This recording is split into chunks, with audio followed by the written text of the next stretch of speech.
Muito obrigado, senhor presidente, a quem saúdo, assim como a minha querida amiga e colega, Elza Boatê, parabenizando pela excelente exposição que fez. Estamos numa briga com os... Esse aqui não está ficando, está difícil. Muito flexível. Muito. Problema do excesso de flexibilidade. Não. Acho que é o grande problema que a gente está aqui para discutir, de certo modo, né? O excesso. E é um problema tipicamente filosófico. Mas eu queria ainda, antes de dar início à exposição, agradecer ao convite muito honroso que me foi feito por esta ilustre academia. Mencionar nesse contexto a pessoa do, igualmente, querido amigo e colega, o professor Nelson Manrich, que foi o portador deste convite. Saudar os presentes na plateia, aqueles que vieram de fora do Estado, na pessoa de um querido amigo, aluno na graduação, da Faculdade de Direito da Universidade Federal do Ceará, onde também fiz a minha primeira formação, tanto como estudante, como depois como professor, chegando à titularidade lá, antes de transferir para o Rio de Janeiro, e para cá, me transferi para cá. Um magistrado trabalhista exemplar, líder de sua classe, e que agora é nosso aluno também no doutorado na PUC São Paulo, que é o querido Paulo Regis. E aos que vieram para cá, vindo daqui mesmo de São Paulo, eu saudaria na pessoa de outro querido amigo, autor de uma obra recente muito importante, entre outras de sua lavra, versando sobre o tema do excesso, da flexibilidade, que é o princípio da proporcionalidade no direito do trabalho, que é o querido amigo professor Ricardo Guimarães, também aqui presente. É muito grande a responsabilidade que me é atribuída para, neste momento, lhes dirigir uma reflexão diante deste quadro que se apresenta para nós nesse país, mas não só nesse país, é um quadro mundial de grave crise, de grave ameaça à humanidade, por que não dizer? E convocar a filosofia a dizer algo sobre esse tema fundamental, que são, afinal de contas, os direitos humanos e também fundamentais.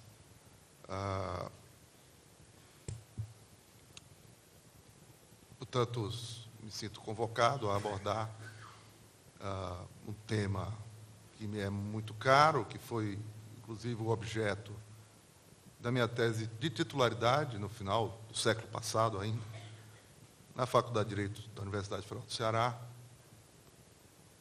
para uma disciplina que lá foi pioneiramente instituída e que, infelizmente, ainda não se disseminou devidamente em nosso país, tanto que, uma vez transferido, não pude assumir a mesma cátedra na Universidade Federal do Estado do Rio, porque lá ainda não existia, como não existe, que é a disciplina de Direito Processual Constitucional.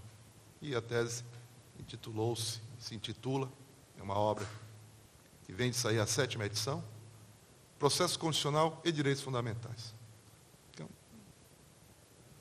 se o que eu lhe disser despertar algum interesse em aprofundamento sobre o que penso sobre os temas, sobre tais temas, seria esta uma obra que então eu lhes remeteria. Assim como, para esta exposição, devo lhes remeter ao que escrevi por solicitação da organização do Congresso e que estará disponível à leitura nos anais do mesmo.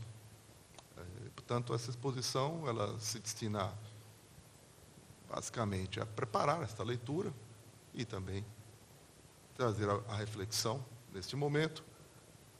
Gostaria que, inclusive, se me sobrasse algum tempo, procurarei ser bem sintético nesses 15 minutos que agora nos me resta, felizmente tenho aqui um relógio implacável a assinalar, vermelho, inclusive, para que eu não incorra naquele problema que foi, não é, irônica e jocosamente apontado pelo meu querido amigo e colega também na PUC, Celso Campilongo, que no meu caso é até mais grave, porque dedico-me à filosofia do direito, mas tenho uma predileção pela filosofia propriamente dita. Tenho uma dupla formação, também um doutorado em filosofia, além do doutorado em direito, que foi mencionado. E temos essa situação. A filosofia do direito é de quem? É do direito ou é da filosofia? Eu penso que é possível ser praticada com méritos de duas formas.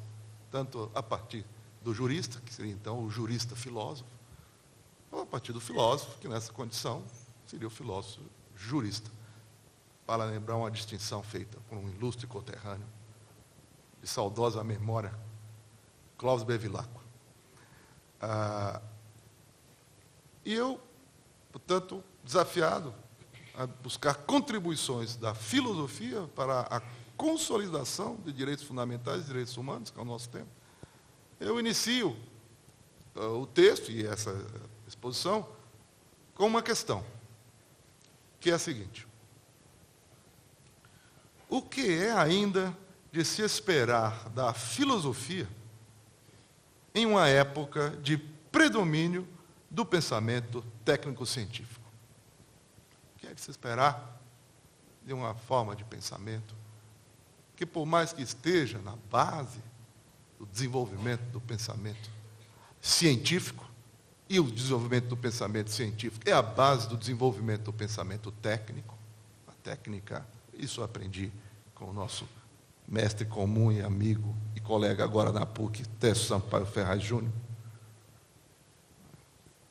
e muito cedo, e nunca me esqueci essa diferença entre a ciência e a técnica, que, como toda diferenciação, já foi falado disso hoje, no primeiro momento, pelo Celso Campilongo, e ele não fez o registro, mas eu penso que não achará ruim se eu fizer, que o desenvolvimento do seu pensamento, como foi notado já, por membro dessa audiência que me comentou, meu também querido amigo e colega da PUC, professor Renato Rua de Almeida, se deu com base no pensamento de alguém que foi meu mestre e amigo pessoal, quando fiz meu doutoramento em Bielefeld, na Alemanha, que é o professor, saudoso professor, Niklas Luhmann, e sua teoria de sistemas. E lá se trata, é uma teoria, é um pensamento da diferença e da diferenciação. Então, é importante aprendermos a diferenciar e fazer diferenciações. E aí há algo para o que precisamos atentar bastante. Porque, por exemplo, diferenciar direitos fundamentais e direitos humanos. Já foi dito, e com razão, pela minha antecessora, de que não há que se fazer tal diferença. Porém, recorrendo novamente ao aparato, à forma de pensar luhmanniana,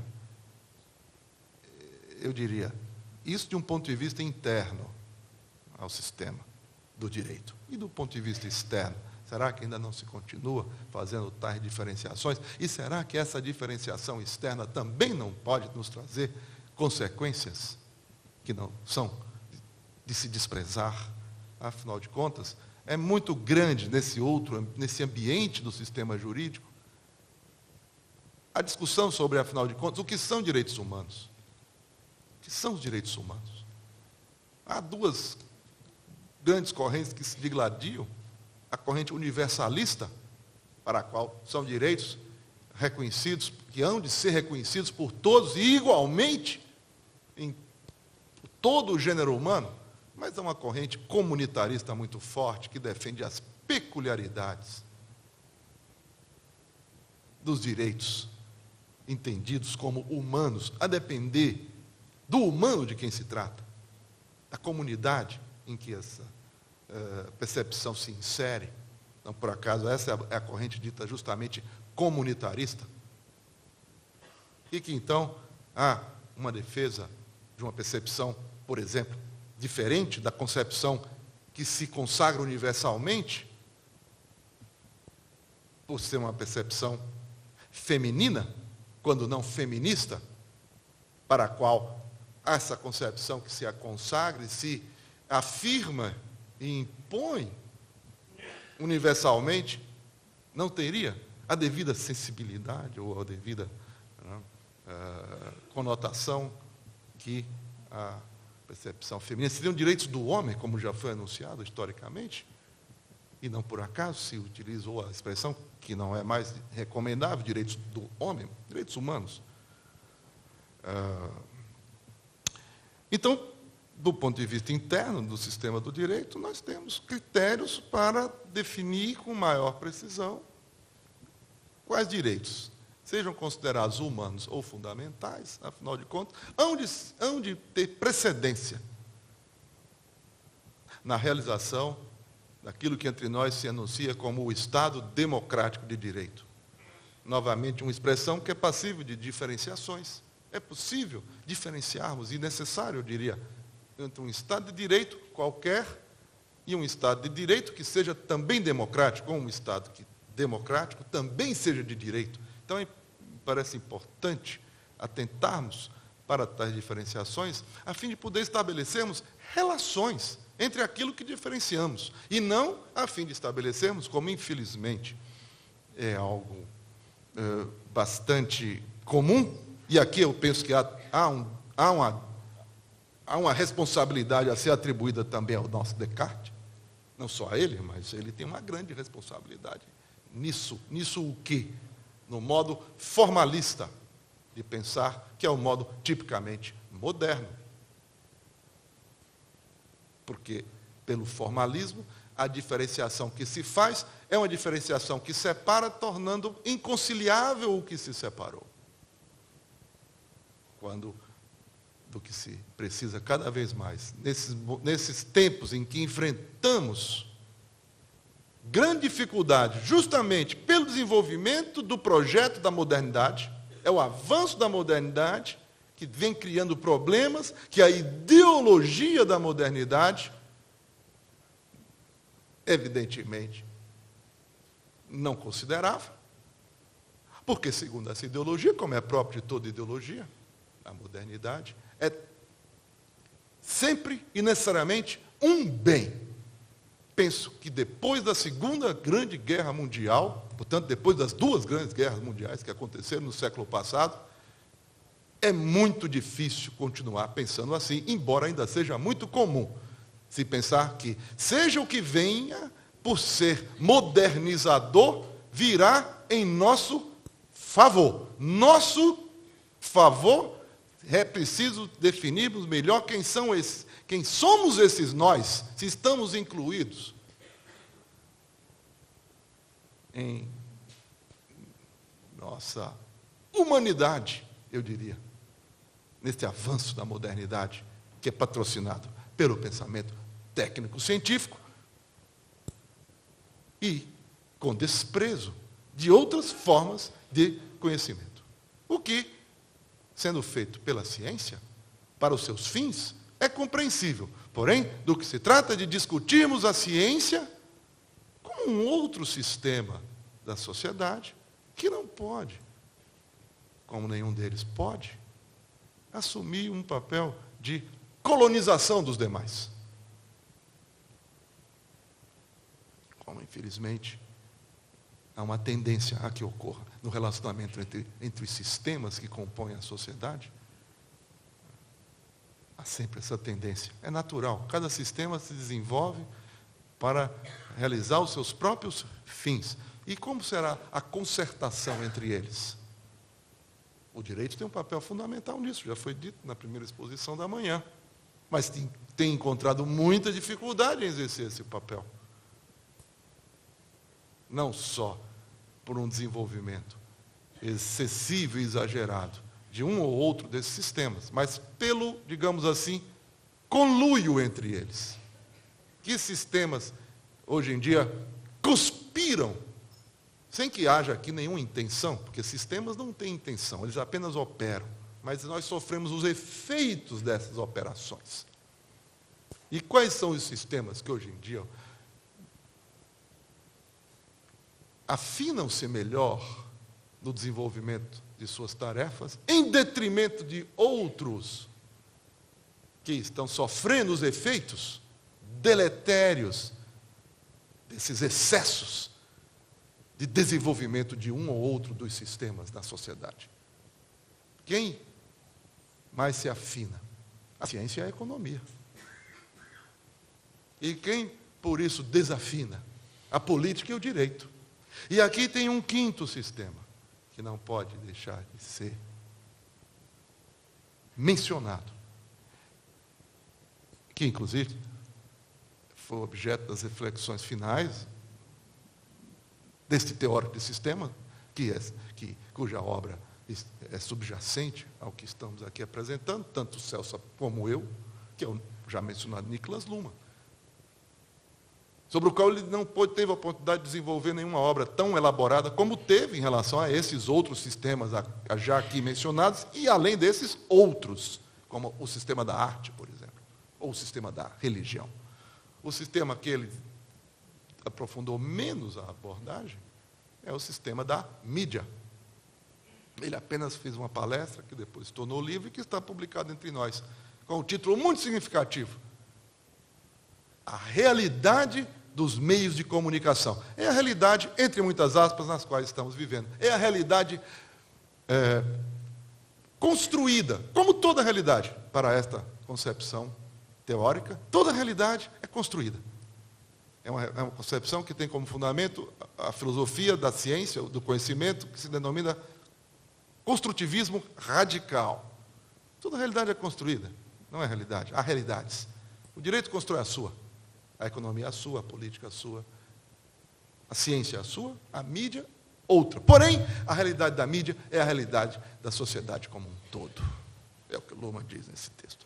E a mídia tem exercido, portanto, uma influência crescente e desproporcional no conserto dos sistemas sociais. Algo para o que ele alertou no final da vida, mas não teve mais tempo para refletir suficientemente, porque faleceu. Estamos para completar 2 décadas no ano que vem.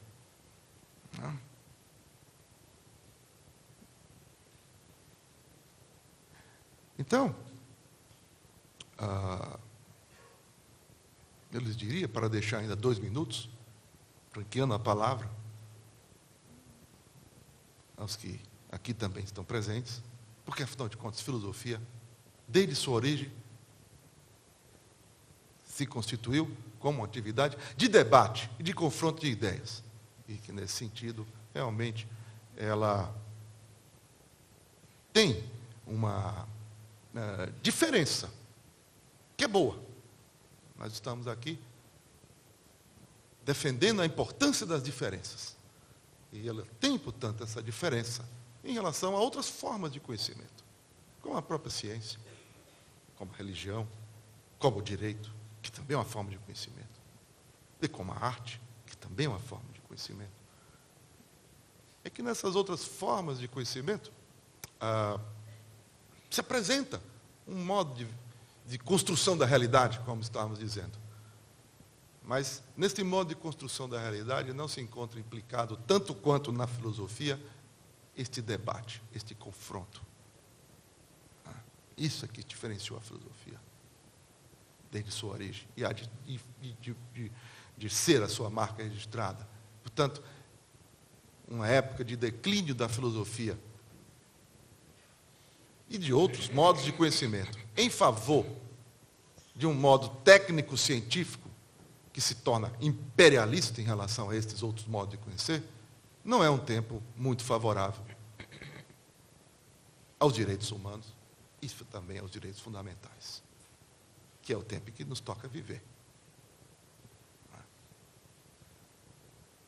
E, portanto, eu lhes diria, para encerrar, dentro precisamente dos meus 20 minutos, concedendo ao presidente a palavra para que, então, faça dela o uso que entender adequado, que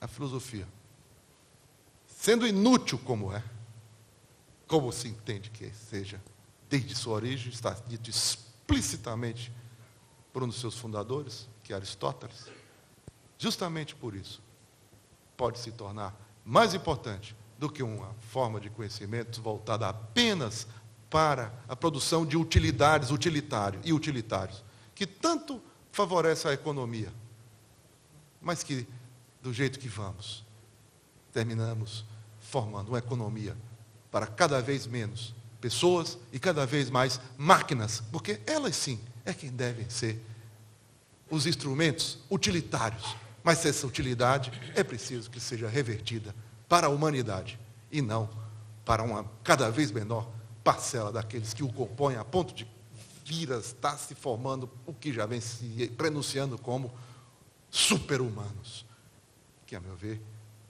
só serão superlativos no que há de pior na humanidade, que é a sua dependência de fatores materiais e, portanto, super-escravos, ao invés de verdadeiros super-humanos. Muito obrigado.